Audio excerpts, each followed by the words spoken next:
see are examples of that doesn't have to be the case. That's interesting, because if I were asked, yeah, that's interesting. It seems to me like my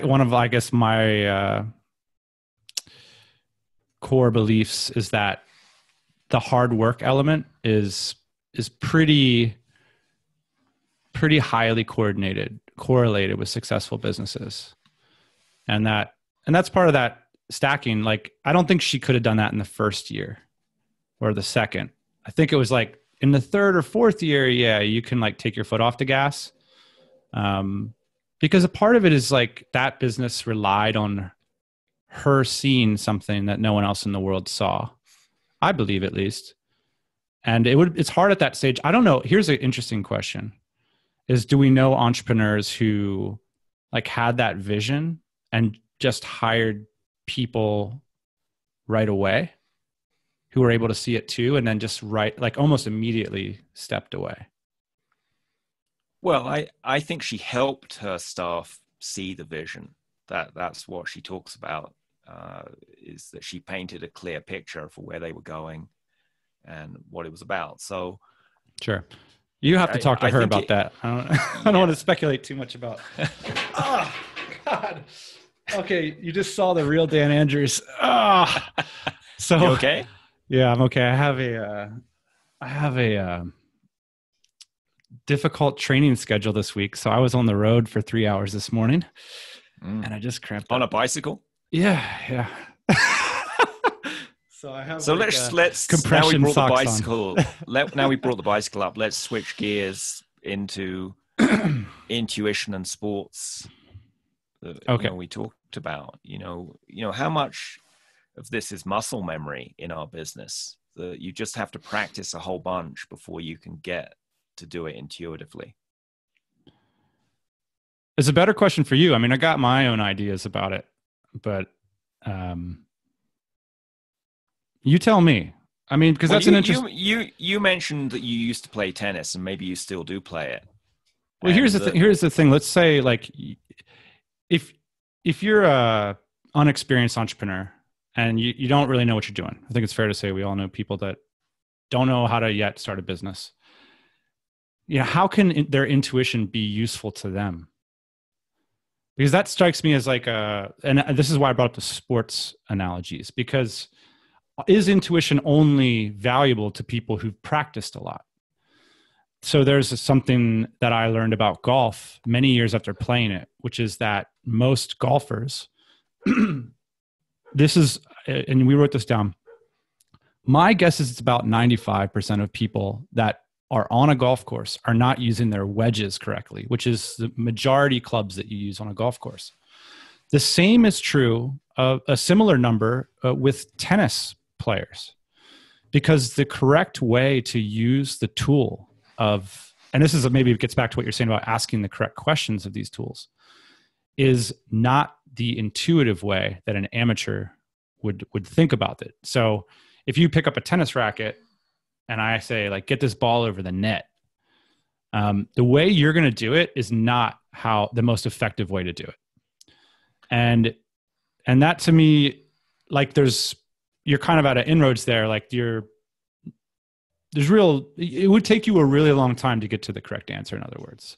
So there's a great deal of training that goes into undoing that knowledge, or undoing that, I don't know if you would call that an intuition, but that's like sort of your first attempt, and getting to a point where you can have a great deal of practice under your belt so that you can trust yourself to make sort of quick decisions on the fly, because you've learned technique. So I think how you hold a golf club or a tennis racket, if we gave the 3-year-old Dan Andrews a golf club, assuming he had one sized, he'd probably hold it better than the 20-year-old Dan Andrews, because what makes you hold something in a certain way or do something in your business a certain way? You probably observed other people doing it. Maybe Sure. not consciously so, but you probably watched a lot of tennis on TV, or I don't know where you picked it up. And you've got like a default way of doing it. And the same in business. You probably were, I'm assuming you went to high school and then probably did a degree. And you probably got a shitload of training about this is how you're supposed to make decisions. And this is how you're supposed to deal with money. Hmm. Or in the case of money, don't deal with it. Not much. Yeah. Not a whole lot of training in that respect, for sure. No Which money is, training. I know, isn't that incredible that's like one of the more important things? Money and health and relationships are three of the things that determine people's happiness, I would say, in the modern Western world. How much classroom instruction is given on those? Basically zip. Right. And well, you have to go back and consider your teachers and ask yourself if you'd want that sort of instruction. Well, maybe you'd want to have an expert on relationships come into the school and help on that, or an entrepreneur to come into the school and do that. But Sure. there's a lot of mindset stuff that happens in schools. And then when we start our first business, if you've kept all that indoctrination, it's going to get in your way. It's not so much that you don't have that little voice. It's that you've got so much junk in the car. It's like you filled your car with boxes and boxes of shit. And the little voice is kind of covered up. Fair enough.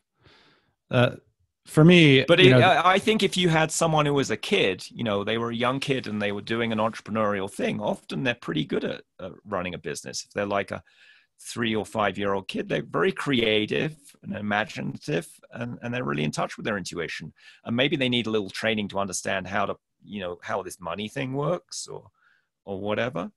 But then we train it out of doing them. And I've had some friends who've been in the unschooling movement. I don't know if you've come across that, but it's beyond homeschooling. In homeschooling, the parent is the teacher. In unschooling, the child says, hey, I'm interested in something, and then the parent facilitates. So like the child may say, hey, I'm interested in learning how to program video games, or I'm interested in learning how to write my own music. And then the parent helps provide the information and the tools to make it easier for them to learn that skill. But the point is that the child themselves is motivated. So instead of being in school where you must learn mathematics now between 11 a.m. and 12 p.m. and English between these times, and you're not really motivated, now you've got I'm passionate about writing a book, so I'm going to learn better English grammar and I'm going to learn tricks of doing that. Right. Or I'm going to create, I had a friend he's 14 years old and he started his own business. He was making money and he was doing SEO things, and he wasn't being forced to do it. He was like, this is really cool. I want to learn this. Sure. What a difference. And then that makes it much easier to hear your intuition when you're full of passion and you don't have a bunch of beliefs in the way that make it harder.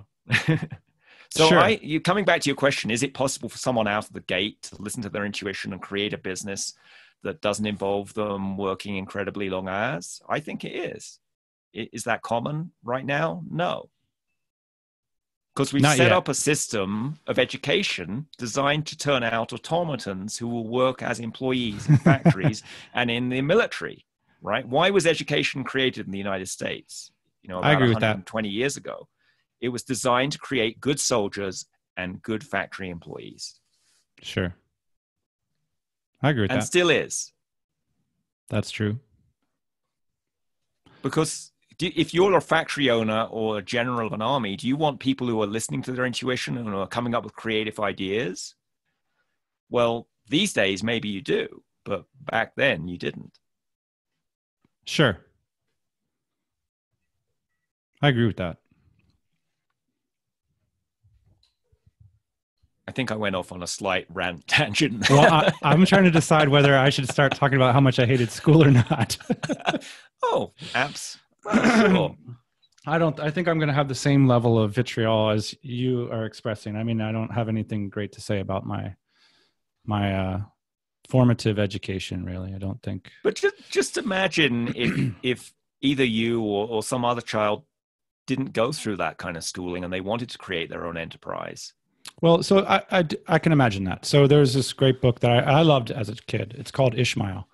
It's written by this guy named Daniel Quinn, and it was really influential on me. He also had this book called The Story of B. And this is like when I was very young, I read these books.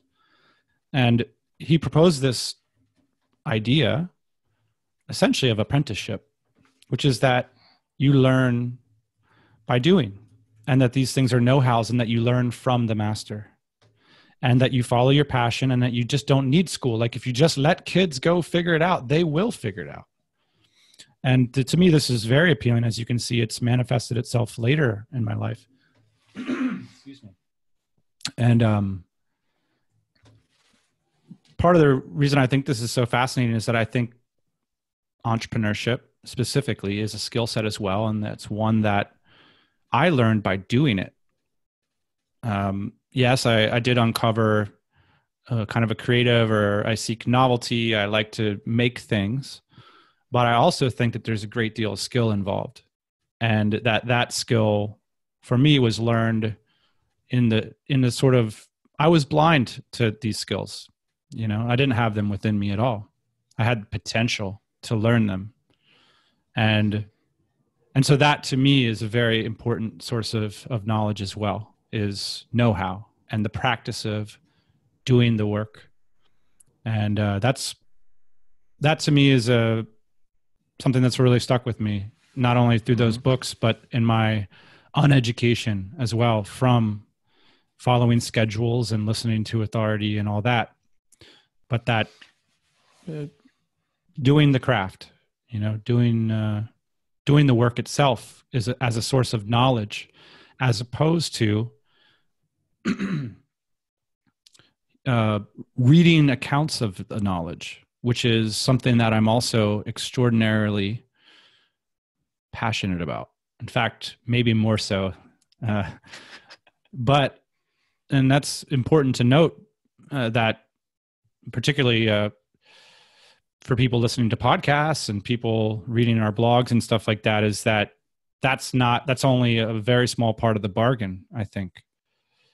If you want the knowledge to execute things like how to make sales calls, how to become a developer, how to do like really high-end skill sets that are super valuable in our society, you just can't read about it and get that knowledge, you know?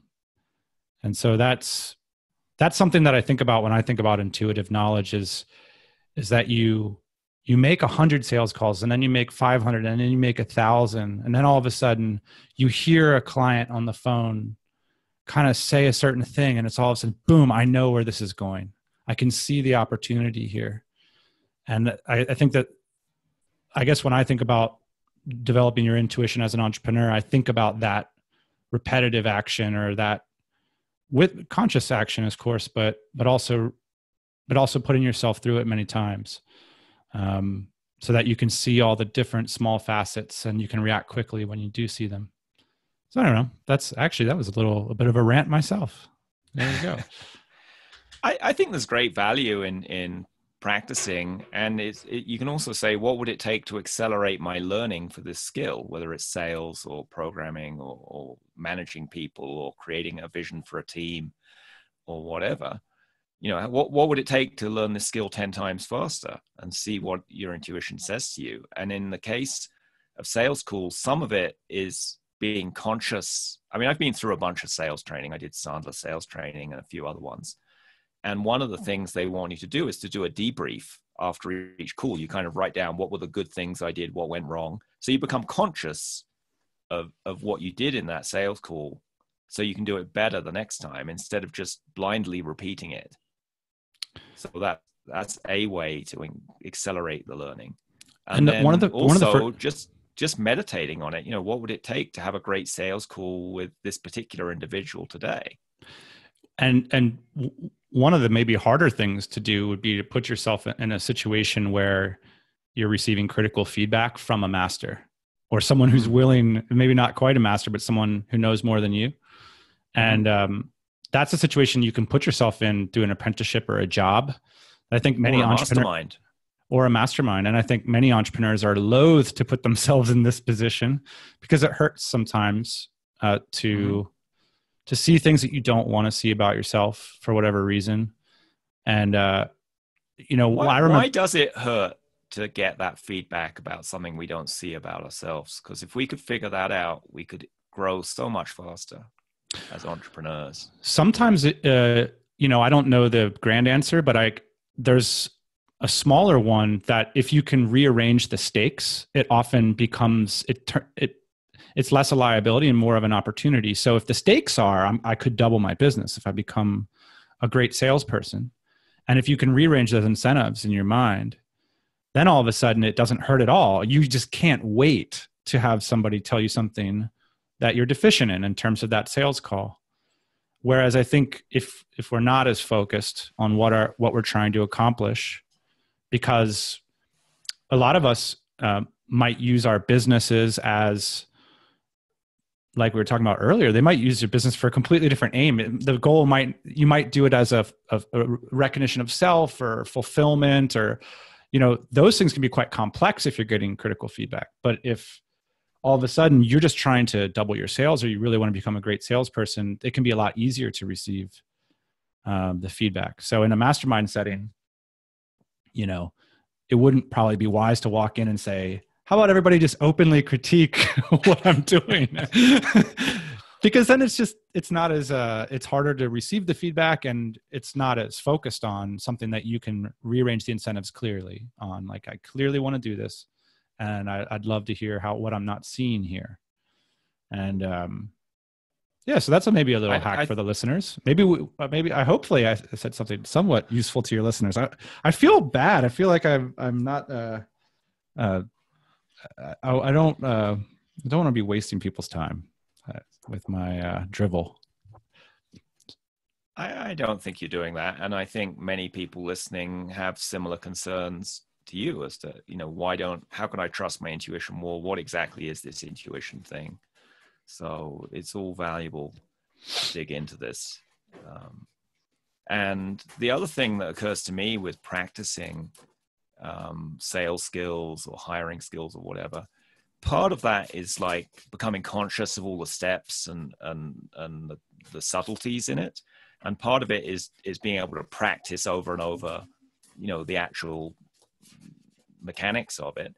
But I think a large chunk of it, or it certainly was for me in sales, is getting rid of a whole bunch of mental garbage and beliefs I had that selling is evil and manipulative and, you know, all the other head trash that I brought into sales. Totally. And if I just attack that directly and get rid of that head trash, it just went a lot faster. How do you do that? Well, first thing is becoming conscious of the head trash I have. You know, right. I mean, I know when I used to do sales training, some of the classes we just write out all the beliefs we had that were getting in our way. So that's the first step. If you're not even aware that you've got the junk in your car that's getting in the way of you getting to your destination, it's hard to clean up the junk, you know? Sure. And then there are many ways you can clean up head trash. You know, I mean, I used to do EFT tapping. That was one way. Now I do more direct energy manipulation to remove it.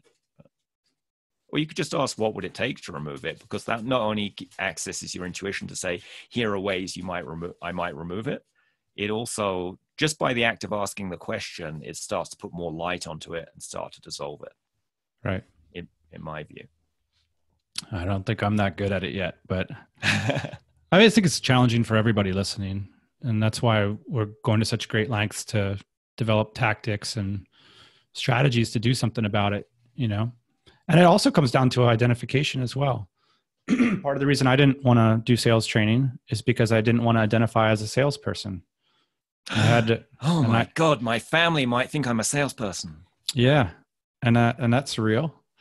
And you have to ask yourself, why are you even bothering to identify with that in the first place? Or why, you know, so there's a lot of things that can get in the way of what otherwise look like simple things on the surface. It's just sales. It's not, you know, it seems it's like just a skill set that you can learn. But a lot of us, particularly on the internet, we're ended up here or we avoid it because of an aversion to such things. So, well, and some of the best salespeople I've met have been introverts, and they're very concerned about other people's feelings and what's going on. And that's why they're totally. so good at sales, because they can really, instead of, the traditional idea of the salesperson is the loud extrovert who yaps your ear off about whatever it is they're selling, right? But in reality, the good salesperson is able to listen far more than they talk, and to really deeply understand the person's problem, and not just the surface level problem, but like, what's the problem underneath the problem they're having, and how does what they have even solve, does their company's product or service even solve that? And if it doesn't, they're honest and say, look, I can't help you, but here's some other things you could try.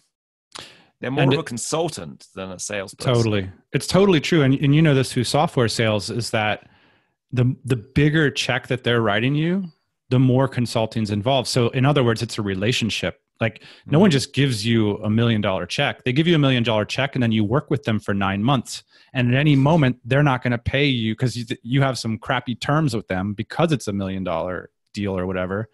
And they can revoke the back end of the deal. So I've noticed that a lot is definitely, you have to be passionate and active with your solution. And yeah, if you're just telling them bullshit the whole time, then they'll figure it out on month number 2 and they will stop paying you. And yeah, I'm thinking back now to my days as a salesperson selling basically retail services at a large scale. And it was just an incredible amount of listening and then going above and beyond constantly. And that was a sales position. I was I didn't think that. My perception of sales as a college student, as I was like evaluating like hypothetical careers, was so different. I imagine like the boiler room stockbroker person.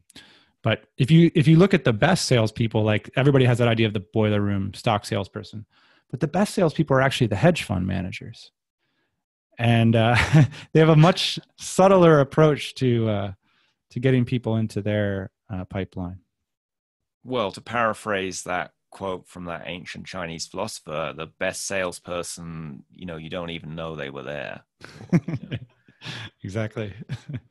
They help you because the salesperson's there to facilitate you to make the best decision for you. That's what a good salesperson would do, even if that best decision is not buying their stuff. Right. It's helping people get clarity and make whatever the best decision is for them to solve whatever the problem is. And often that's figuring out what the problem is. What's the real problem? Right. And it seems like a situation where the having an intuitive approach could be super profitable. Yeah, and I had this a salesperson called Samantha who I interviewed on one of my case studies, and one of the things she does is if her intuition is telling her there's something false in the room or there's something that needs to be spoken, she'll speak to it, and that's a sales skill. I am getting the impression that this just isn't a good fit for you. Right. That's a classic sales move. Right. Or I'm getting the impression that there's something that you're not speaking about. Am I off base here? Where the high pressure one would be, I'm getting the impression that you're not willing to do what's necessary to grow your business. And I only want to deal with serious people. I remember being on the opposite end. I almost bent my leg again. Bad move. I remember being on the opposite end of that and actually like feeling bad. Like if you're at a car dealership and totally buying into it, and feeling horrible that I wasn't the type of person that was serious about buying a car that day or whatever. And it's like, it's amazing how powerful those things can be on consumers who aren't in those situations often. Anyway, that's a divergence. So what about hiring? Does intuition help you in your hiring or hinder it? Or well, maybe it's a good time to talk about your hiring technique. You had a a chapter in your book about this. And the problem that I have with using intuition for hiring is that it, I just have been wrong many times. I've been right many times, I think. And so I don't think I've gotten to a place where, I mean, I have intuitions about it, or I think I do, but I still make a lot of mistakes. I think I still make a lot of mistakes, just generally speaking, in business. So that's a long way of saying. Do you keep a hiring journal where you like, okay, this candidate had these rational reasons for me wanting to hire them, and here's what the interview process was, and I had these gut feelings or other intuitive information about them, so you can look back to see, did your intuition, No, where was it good or where was it bad, so you can improve it?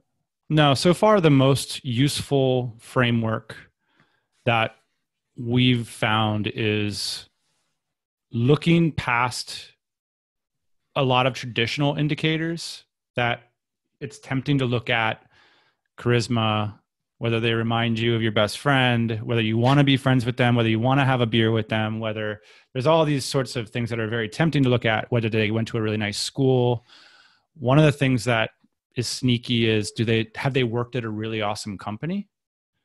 You know, have they been involved in some really awesome projects or products? Like, those are all things that are really seductive in the hiring process. And what we found is that by really trying to narrow down on what it is they've actually done and getting just super clear on that, like, has this person done? What are the actions that they've taken in their life repeatedly? What are the patterns in their work? And then asking ourselves the question, do we feel like we want to participate in, or, you know, connect ourselves with those types of actions in the future? And that process has been so far like the one that we rely on the most, and seems to have has given us the best results. That's sort of but no, we don't use I don't have like a sort of a record of all the interactions in the past. So how do you know what kind of quality of intuitive information you were getting on the hiring? No idea. Yeah. So I mean, that I would suggest that as a first step to improve hiring intuition for anyone listening, to just jot it down and then review it once a month. You know, I had this intuition about this person. Here's how it worked out, and then that helps you improve it. But I like that idea of drilling down to what have they done, because that's a good. You're trying to predict what will they do for me in the future, right? That's the basics, and how they will interact with me and the rest of the team. Yes, those are the two of the key things. Well, and there's a lot of it's hard to sometimes find that information out, which is the hard part about that process, because traditional resumes and interview processes, people more likely connect themselves to good things, as opposed to like they're the critical component of those good things happening. And so that's where all the magic happens. That's the toughest part. And it's for me, it's still something that's really difficult. That I continue to make poor judgments occasionally there. Yeah, I mean, my belief is we really can intuitively tell how much profit someone's going to bring to our business, how much joy they're going to bring, and I can tap into that knowledge. And also I can pick up on issues they have that are going to cause problems in the business. I've certainly seen that when I used to do the handwriting analysis.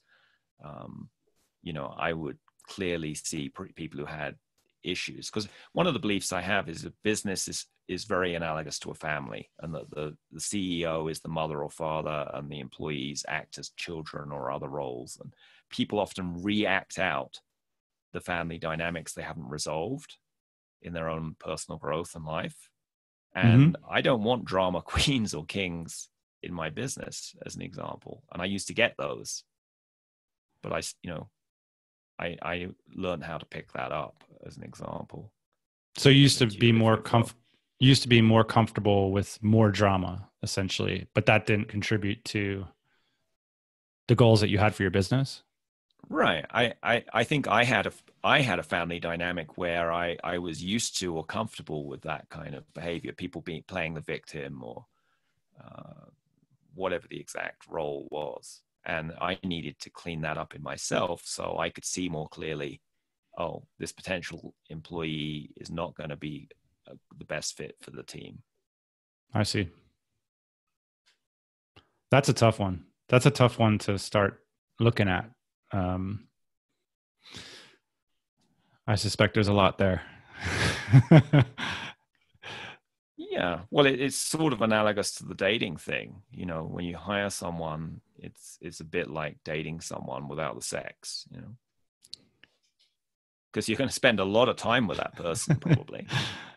It's like a group dating situation, right? You've got a team of people and you're all going to interact together. It's quite complicated. I mean, if you think dating is complicating, right? Hiring, you're not just going to interact one-on-one. You've got a whole team interaction plus all the customers and vendors interactions.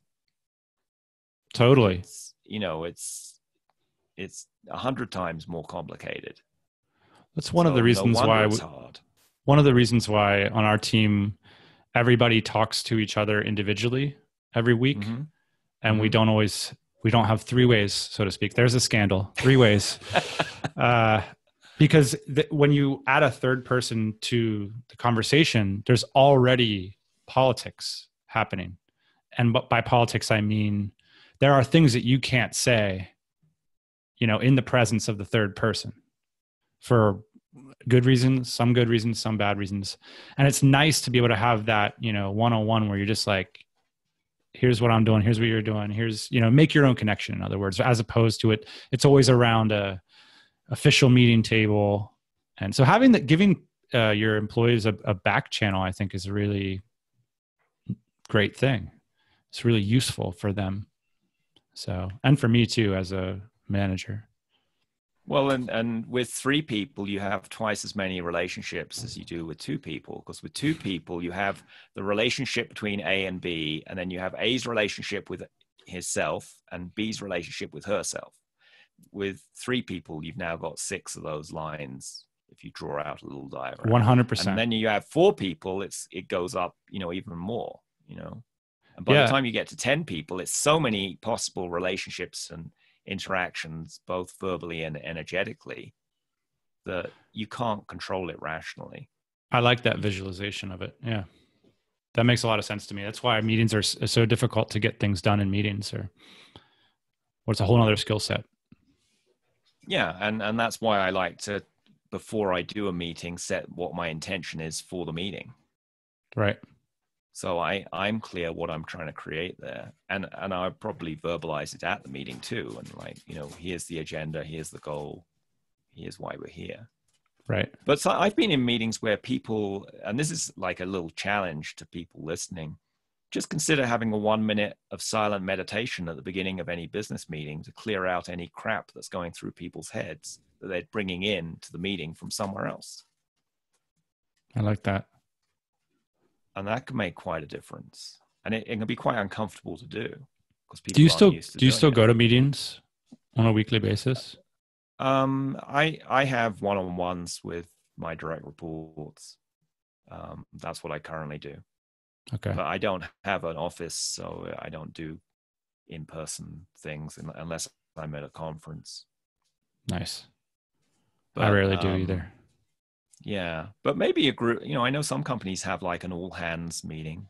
So yeah, we do. We do once a week right now, but we try to keep it drama-free. So I know we're coming up against some time constraints here. This is the longest interview I've done in a really long time, Michael. I can't believe it. I'm loving it. Well, we're both good interviewers, I think. So it's a bit of a co-interview. So I have this goal to have every entrepreneur openly use their intuition because I think it would bring them more profits and more joy in their business. But also because I think if everyone used their intuition openly, they'd make less stupid ass decisions that hurt other people, either their employees or their clients, and that hurt the planet. And I don't think you and I are going around hurting other people a lot, but certainly there are some people in business who do things that are a little twisted and hurtful. Certainly. So my question to you to wrap this up is, what would it take to make business intuition more openly used this year? Well, first off, it's inspiring when you stated your message, like there's a feeling in me that was wanted to support you, or, you know what I mean? Like there's something attractive about the confidence that you have a vision for how this can help people. And so I think stating your message loud and proud and how people can get involved and help, that's a great contribution. Like I said, even just like on a very emotional level, I was like, oh, that's something that's inspiring. So, yeah. All right. Well, I'll be louder and clearer. Yeah. Let people know that I think that you can sell intuition to people. You have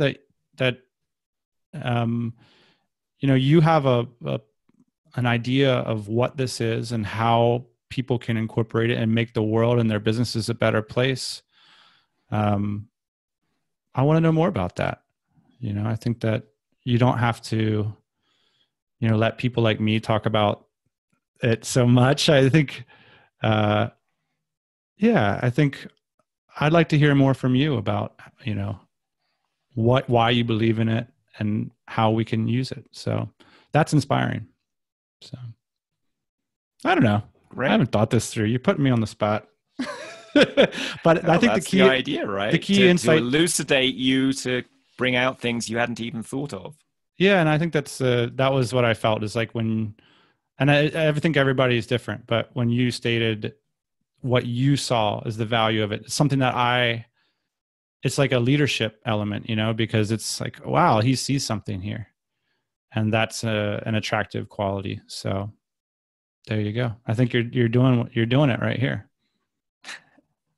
Well, I appreciate you being on the show, Dan. If people want to find you online, what are some good ways to do that? And there's one way to do it, tropicalmba.com. That's where my podcast is. Excellent. Thanks for having me. I love podding. I love doing the pods.